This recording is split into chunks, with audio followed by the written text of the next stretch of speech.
সামনেই বাংলার 1430 সালকে বিদায় জানিয়ে 1431 সালের আগমন। তার আগে 1431 সালে 1431 জন শিল্পীকে নিয়ে বাংলা নতুন বর্ষকে স্বাগত জানাতে শিলিগুড়ি বাঘাযতীন পার্ক ময়দানে চলছে জোর প্রস্তুতি। প্রসঙ্গত, সারা রাজ্যের পাশাপাশি শহর শিলিগুড়িতে পুরাতন বর্ষের বিদায়ের রাত থেকেই মেতে ওঠেন শহরবাসী। প্রতি বছরের মতন এবছর বাংলা নতুন বর্ষ 1431 সালকে স্বাগত জানাতে থাকছে না কোনো খামতি। রবি ঠাকুরের সঙ্গীতের মধ্য দিয়ে এসো হে বৈশাখ সহ একাধিক রবীন্দ্রসঙ্গীতের মধ্য দিয়ে সমবেতভাবে উদযাপন করা হবে বাঙালির বিশেষ এই দিনটি। বুধবার সেই উপলক্ষে বিভিন্ন স্কুলের পড়ুয়াদের পাশাপাশি শিল্পীদের নিয়ে সমবেত সঙ্গীতের অনুশীলন করা হয়। জানা গিয়েছে, বুধবারের পর বৃহস্পতিবার শিলিগুড়ির বাঘাযতীন পার্ক ময়দানে রবীন্দ্রসঙ্গীতের অনুশীলন করা হবে। এছাড়াও এবছর পয়লা বৈশাখের দিন প্রথমবার পশ্চিমবঙ্গ দিবস উদযাপন করা হবে। তার জন্য চলছে জোর কদমে প্রস্তুতি।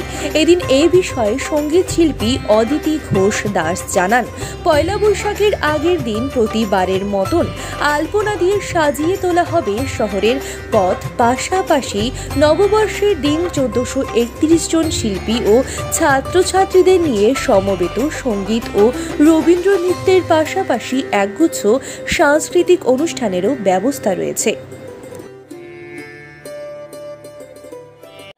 এটা তো আমরা বেশ কয়েক বছর ধরেই করছি। শিলিগুড়ি শহরে বলতে গেলে পশ্চিমবঙ্গের মধ্যে বেশ সবার অগ্রণী ভূমিকা নিয়েছে শিলিগুড়ি নববর্ষের এই উৎসব।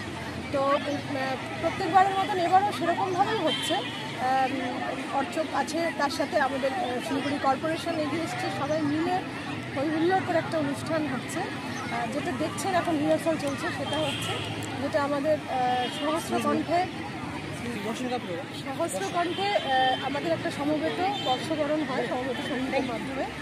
এখন সেটারই রিহার্সাল হচ্ছিল। এবার আমাদের যেটা সব শিল্পীরা মিলে যেটা প্রচেষ্টা করছে সেটা হচ্ছে যে 1430 সাল শেষ হয় 1431 সাল। তো আমরা 1430 জন শিল্পী এখানে গান গাইবেন। যেমন স্কুলের কচিকাচারা রয়েছে, তেমন শিলিগুড়ির যারা প্রথিতযশা সঙ্গীত শিল্পী তারাও রয়েছেন।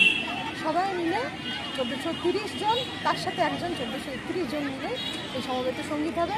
গান দুটো হবে, একটি হচ্ছে এসো হে বৈশাখ এসো এসো, আর হচ্ছে এবছর যেহেতু মুখ্যমন্ত্রী আমাদের এই পয়লা বৈশাখটিকে রাজ্য দিবস ঘোষণা করেছেন, স্টেট ডে, তাই স্টেট সং যেটা আমাদের বাংলার মাটি বাংলার জল সেটাই গাওয়া হচ্ছে, বাচ্চারা সেটাই গাইছে। হয়ে যাওয়ার পরে সবাই র্যালি করে শোভাযাত্রা করে বাঘাযতীন পার্ক থেকে সূর্যসেন পার্ক অব্দি যাবে। ওটা বাঙালির কাছে বর্ষবরণের দিন উদযাপন আমরা তো করি সেরকম হবে। তার সাথে যেটা হচ্ছে সেটা হচ্ছে রাজ্য দিবস পালন একসাথে। এই দিনটার এই জন্যই মাহাত্ম আমাদের কাছে। কি হচ্ছে? হ্যাঁ, আলপনা হচ্ছে। আমাদের ফেস্টিভ্যাল একটু একটু করে শুরু হয়েই গেছে। আলপনা আগের দিন হবে। প্রত্যেকবার যেভাবে আমরা বিকেলবেলা শুরু করি, এবার তা নয়, এবার আমরা দুপুর থেকে শুরু করছি।